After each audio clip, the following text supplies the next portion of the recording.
Bonjour les amis. Alors, après un long silence estival dû à une voix un peu cassée, due à la fatigue procurée par ma sciatique, j'ai pris le temps de réfléchir sur l'avenir de ma chaîne YouTube. Alors pour YouTube, je suis inexistant.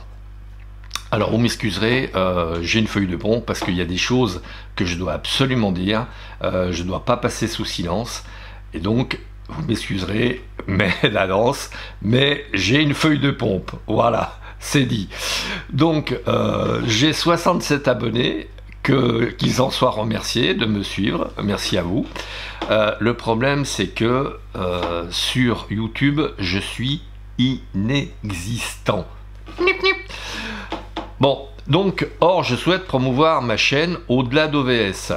Alors, je vous présente ici ce que pourrait être la trame de ma nouvelle chaîne. Excusez-moi, je bafouille un peu, mais bon, c'est l'émotion. Donc, j'ai pensé à plusieurs titres, notamment à Vie pragmatique et Vie pratique. Je pense que Vie pratique sonne mieux, ça sonne plus juste, c'est plus simple et c'est direct. C'est un concept qui va directement à l'essentiel. Aujourd'hui, ce sera une vidéo de présentation de ce que pourrait être ma chaîne, parce que je dois faire comme mes petits camarades youtubeurs, je dois m'adapter aux nouvelles conditions de YouTube. Avant, on pouvait faire des vidéos, on était considéré comme youtubeur. Maintenant, si on n'a pas 1 millier de followers, comme on dit, eh ben, on n'est pas grand-chose. Donc moi, avec 67 abonnés, je ne sais pas où je me situe, mais en tout cas, je suis pas sur YouTube. Hein, voilà, je ne suis pas visible. Or, pour être visible et pour pouvoir vivre un tout petit peu, je ne demande pas de vivre, c'est simplement de pouvoir exister et de pouvoir acheter des produits à tester et de vous les faire gagner par la suite. Parce que cet argent serait à vous. Alors, si vous pouvez vous abonner avec 1 € par mois, par exemple, c'est pas grand chose, c'est un café, le prix d'un café, ça pourrait m'aider. Et pour vous, ça vous permettrait un peu de jouer à la loterie avec un minimum de risque, parce qu'1 € c'est pas très risqué comme investissement, et ça pourrait m'aider à faire fonctionner ma chaîne YouTube.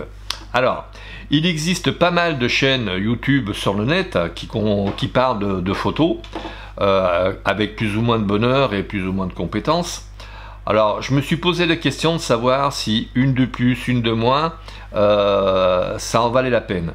Par exemple, un garçon que j'aime beaucoup, qui s'appelle Arnaud Thierry, a une chaîne photo qui s'appelle Studio de Poche. Et il a 79 000 abonnés.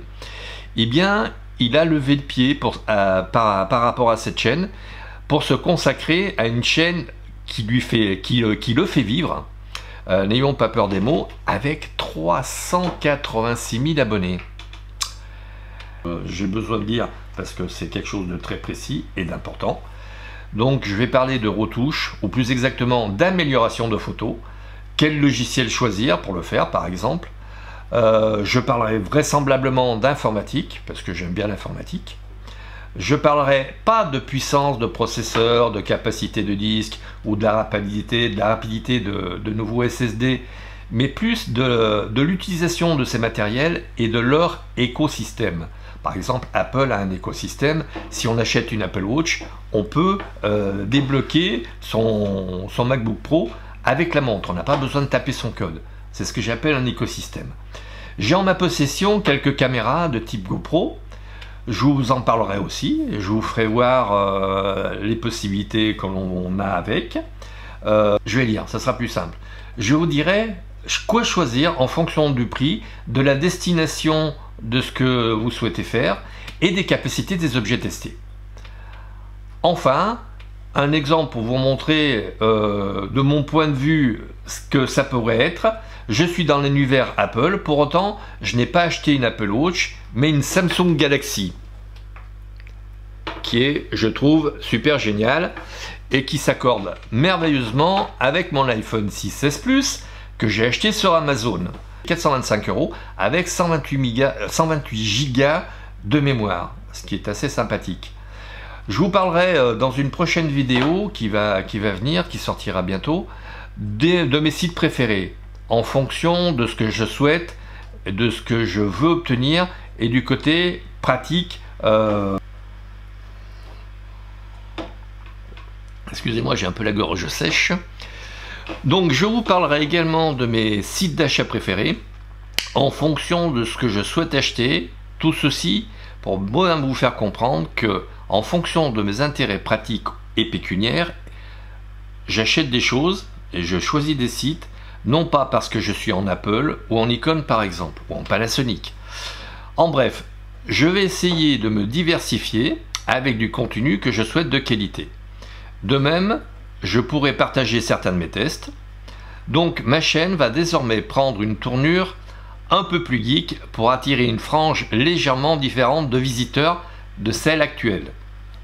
Sans pour autant lâcher la photo. Je parlerai toujours de photo, je ferai en sorte que le titre soit suffisamment explicite pour que vous ne soyez pas obligé de regarder une vidéo dont le sujet n'est pas fait pour vous intéresser. Par exemple, je dirais quel appareil photo choisir, par exemple, entre autres. Je parlerai d'objets connectés comme des montres, des tablettes ou encore des enceintes connectées, ou bien encore des flashs ou des micro-ordinateurs, ou des ustensiles pour la photo, comme je sais pas, des boîtes à lumière, non pas basées sur le côté technique, mais sur le côté ressenti de la chose. Les vidéos qui viendront commencer cette nouvelle série de vidéos porteront sur, dans un premier temps, les sites préférés que j'utilise. Je vous dis donc à très vite. Merci.